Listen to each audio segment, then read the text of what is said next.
Hi everyone, welcome again to our video devotion.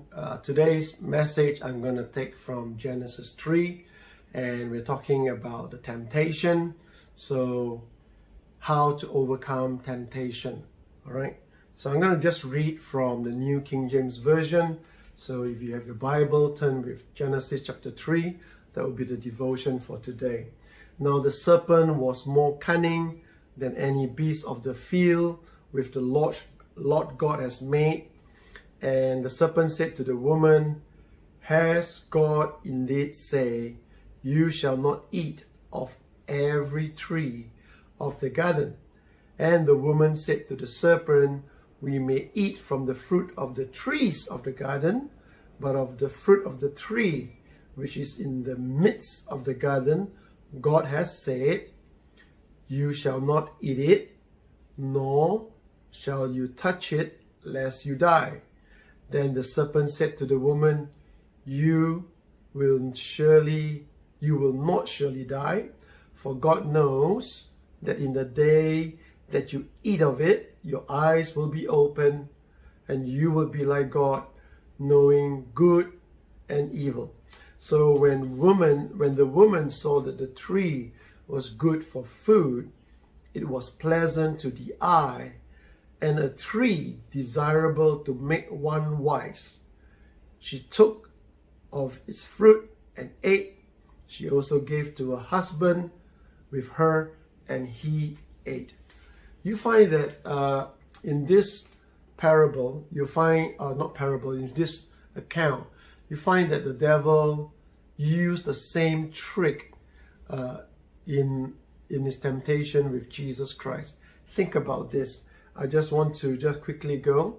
What was the first thing when the children of Israel came out from Egypt after they crossed the Red Sea and went to the Mara? They threw the water. They drank the water.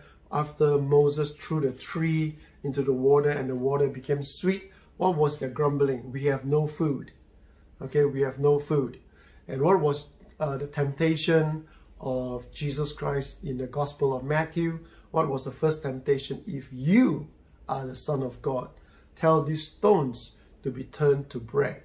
Again, talking about food, physical food. And then in the book of Acts, in Acts chapter 6, you find that there was a dispute between the Jewish widows and the Hellenistic widows. We know this is where we have the appointment, the first time the appointment of the 7 deacons of the early church. And you find that again the dispute was about food. And therefore when we in this time where things in the world looks a little bit uncertain, we do not know, we have this issue here that people are thinking about their survival. When you think about their survival, the first thing you actually think about is, when is my next meal coming? Most of you watching this will not even consider that, because you have settled in your heart that the Lord will never see you suffer. The Lord will never see you go hungry. You have settled that in your heart, and that's a great step to take. Here in the Garden of Eden, where there was an abundance of fruits, abundance of food, provision, you hear the same temptation that the serpent, the devil, Satan, did it as he did to Jesus Christ, as he did it to Eve, he did it to Jesus Christ. He says that, what's the first thing? He talked about food. He says, has God indeed said, You shall not eat of every tree of the garden? Now, just remember this, God has already said, of all the trees in the garden, told Adam, of all the trees in the garden, there's only one tree you shall not eat. He never told Adam that you cannot touch the tree. So Adam could have touched the tree, touched the fruit, whichever fruit it is, and will not die as long as Adam do not eat. But guess what Eve said? So not only did he hear God's word, not only was there God's word given to Adam, for man shall not live by bread alone. Jesus quoted Deuteronomy 8:3. Man shall not live by bread alone, but by every word that proceeds from the mouth of God. Now, Adam had a word given to him that proceeded from the mouth of God, and that word was, you shall not eat this fruit of this tree. He never said you cannot touch. He never said you cannot examine. Never say you cannot cut. He just said you cannot eat that fruit. Eve, so that was God's word. Then you have the devil's word. Has God really indeed say you cannot eat of all the trees? And the woman added here her own word by saying, God has said you shall not eat it, nor shall you touch it.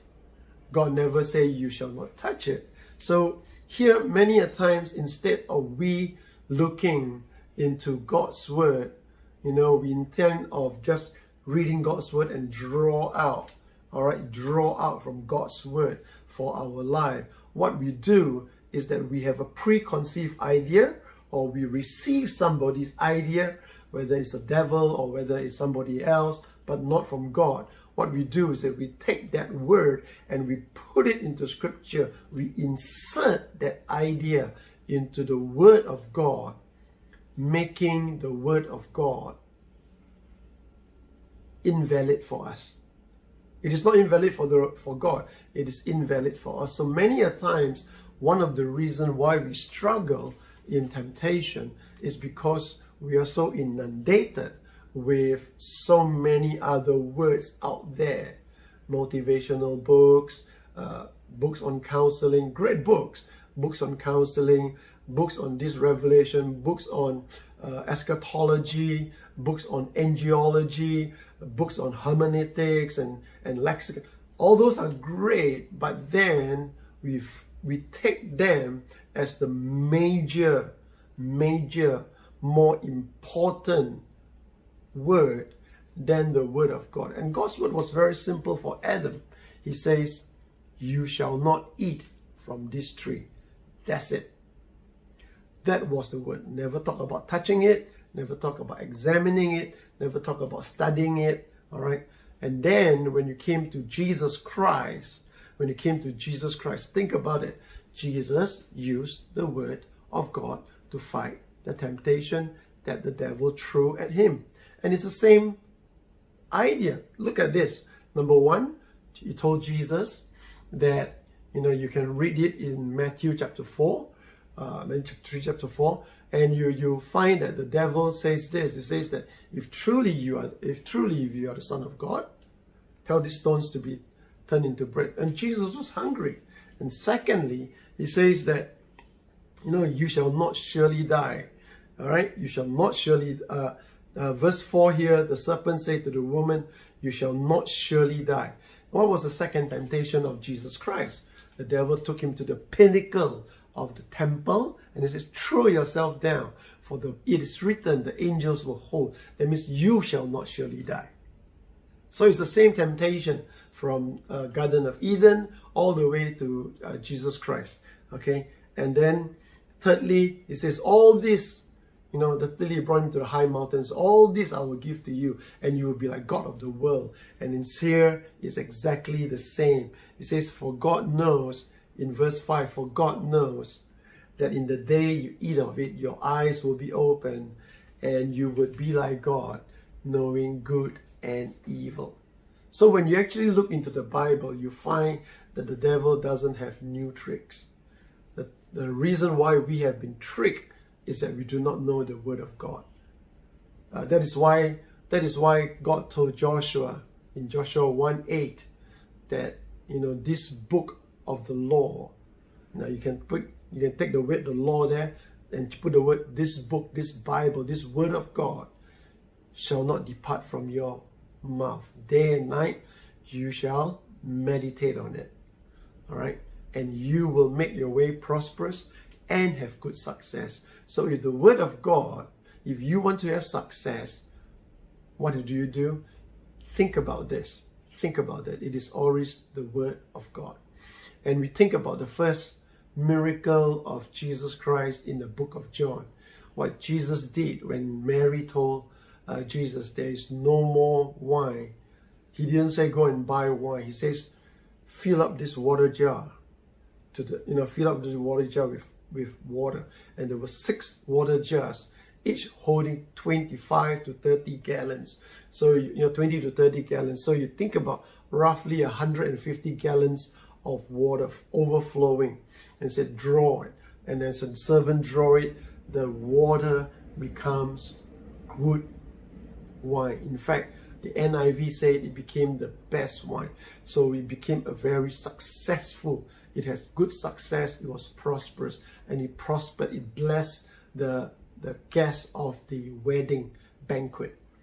Likewise, you find that the reason why many Christians think about this, when you look at children around the world, and you have a great ministry that feed the poor, feed the hungry kids, street kids ministry. What do? They feed the kid, and you always say that it's because they are malnourished. They are alive, but they are malnourished. So they just eat, very little food or very poor quality food. And you see that and you know that they are malnourished. Likewise, you are born again, you are a believer, you are born again, you are saved in the kingdom of God. But many believers are malnourished. We do not get enough nutrients because we do not read the Word of God. What we do is that we supplement it with junk food. We supplement it with things of the world, systems of the world. So you look at all the successful people in the world, you look at what they do, and we copy them in the church, and we teach them in the church. And in the end, we wonder why there is no eternal value. I want to encourage each and every one of you watching this to get into the Word, just as the apostle said in the book of Acts, in Acts chapter 6. And let me quickly turn to Acts chapter 6. And this is what Acts chapter 6 say. Quickly. What happened was that they did not have, that there was a dispute in the distribution of food or given to the widows.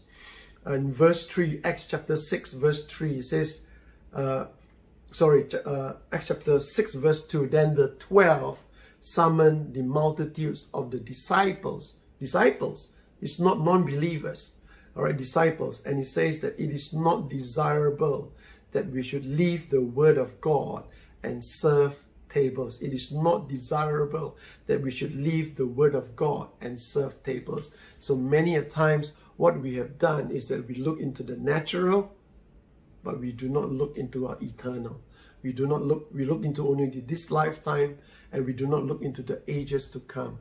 Physical food is only good for this lifetime, but the Word of God is food for us for all eternity. I pray that as Jesus himself used the Word of God, it is written. He tells the devil 3 times, it is written. I believe it is also vital for you and I, especially if you are in the ministry, especially if you are teaching, especially if you are a leader, especially if you are, serving in one capacity. Really, you do not just want to touch people's life from the physical only, but you want to give them an eternal blessing. God bless you. Jesus bless you. I love you guys. Have a wonderful day. In Jesus' name, amen.